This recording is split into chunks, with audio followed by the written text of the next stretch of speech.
Today's deep dive, we're going to take a deeper look at how tendons relate to the muscles that they attach to.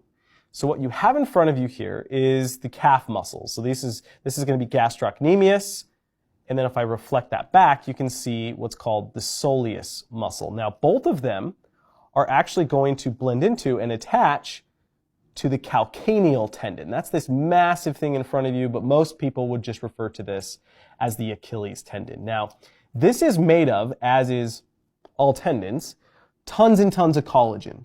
And if you look closely, you might even be able to see the collagen aligned in parallel rows going up and down. And that's actually helpful to us to define, how anatomists would define this tissue. Anatomists would call a tendon dense, regular connective tissue, meaning that there's lots and lots of collagen. Regular, because all those collagen proteins are going in the same direction, and then connective tissue just tells you that it's a connective tissue, right? But it's pretty descriptive. But what's cool about tendons is that they don't just attach to the muscle here. It's not as though it's like you only have muscle tissue and then all of a sudden it turns into a tendon. Instead, what you're looking at here, this tendon is a continuation of the connective tissue that is inside of and surrounding the muscle itself. Every single one of the muscle fibers, all the muscle cells, are wrapped in collagen. And then you take those muscle cells and you bundle them together in these honeycomb-like shapes called fascicles, and that's wrapped in collagen. And then you bundle all of the honeycombs together and you wrap that in even more collagen, and it's officially now a muscle. I just want you to understand that every one of the muscle cells are just wrapped and wrapped and wrapped in collagen fibers.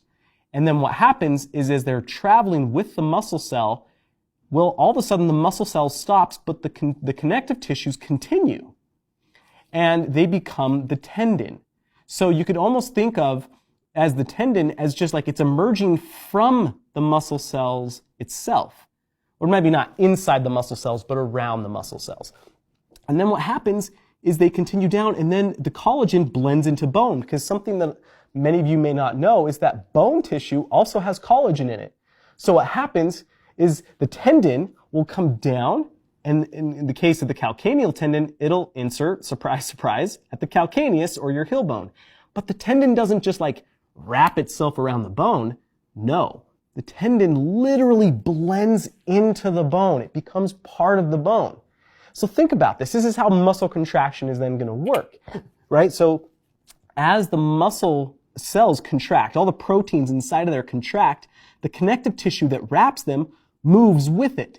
And since the tendon is actually a continuation of that same connective tissue, the tendons move. And then as the collagen from the tendon is blended into the bone, that causes the bone to move, which means the joint is now going to change the degrees of which it's shaped, and you now have movement at a joint. Skeletal muscle activity is so unbelievably cool. But I hope you enjoyed this week's deep dive. I will see you next week.